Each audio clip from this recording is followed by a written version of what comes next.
अस्सलामु अलैकुम वरहमतुल्लाहि वबरकातुह। रात बहुत खामोश थी। मक्का की गलियों में सन्नाटा उतर चुका था। हवा तक जैसे सांस रोककर खड़ी हो। दूर रेगिस्तान की तरफ से भारी कदमों की थरथराहट आ रही थी।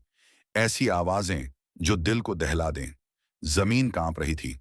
लोगों के दिल कांप रहे थे। ये इंसानों की आम फौज नहीं थी। ये हाथियों की फौज थी। असहाबे फील।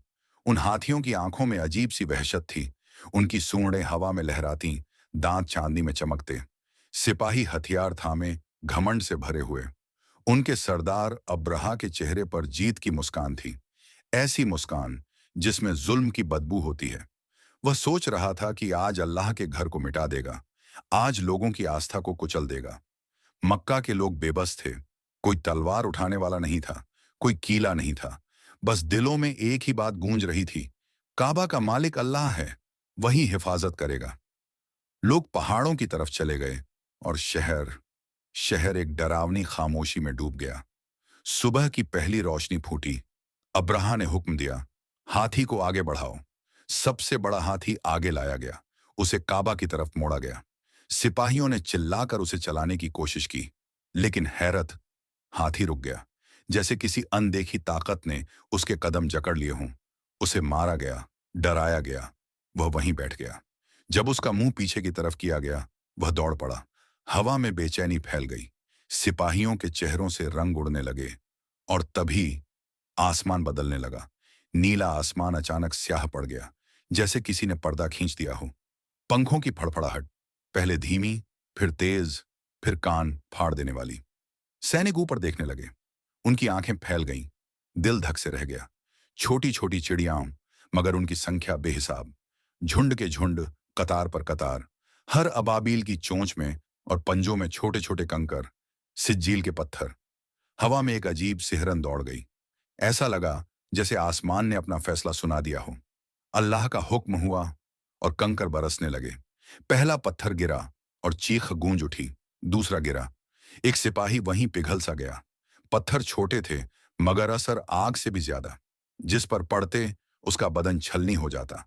कोई भागा, कोई गिरा, कोई मदद के लिए चिल्लाया, मगर कोई बचा नहीं। हाथी बेकाबू हो गए। उनकी चिंगाड़ें आसमान चीरने लगीं। वे अपने ही सिपाहियों को कुचलने लगे। धूल, खून, चीखें, सब मिलकर एक डरावना मंजर बना रहे थे। अब्राहा का घमंड टूट चुका था। उसकी आंखों में अब जीत नहीं, खौफ था। वह भागा, मगर अल्लाह की पकड़ से कोई कहां बचता है। जख्मों से चूर, लहूलुहान, वह रास्ते में ही ढेर हो गया। आसमान फिर साफ होने लगा। अबाबील गायब हो गईं। मक्का की फिजा में सुकून उतर आया। खाना ए काबा वैसे ही खड़ा था, महफूज, बुलंद, अटल। यह इंसानों की जीत नहीं थी, यह अल्लाह की कुदरत का ऐलान था। यह वही साल था, आमुल फील, और यही वह साल था जब दुनिया को सबसे बड़ा रहमत का तोहफा मिलने वाला था। हजरत मोहम्मद अलैहि सलाम की विलादत। अल्लाह ने दिखा दिया कि वह अपने घर की हिफाजत भी खुद करता है और हिदायत का नूर भी खुद भेजता है। आज भी जब जालिम अपनी ताकत पर इतराते हैं, जब घमंड अंधा कर देता है, तो यह कहानी याद दिलाती है कि फैसला ऊपर से आता है। कंकर छोटे हो सकते हैं, मगर हुक्म अल्लाह का हो तो पहाड़ भी रेत बन जाते हैं। अगर यह कहानी आपके दिल तक पहुंची हो, अगर इस डरावने मंजर ने आपको सोचने पर मजबूर किया हो, तो वीडियो को जरूर लाइक करें और ऐसी ही सच्ची, इबरत भरी, दिल दहला देने वाली इस्लामी कहानियां देखने के लिए हमारे चैनल को अभी सब्सक्राइब करें। बेल आइकन दबाना न भूलें, ताकि हर नई कहानी सबसे पहले आप तक पहुंचे।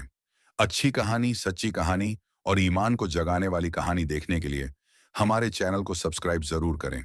अल्लाह हमें हक समझने और उस पर चलने की तौफीक अता फरमाए।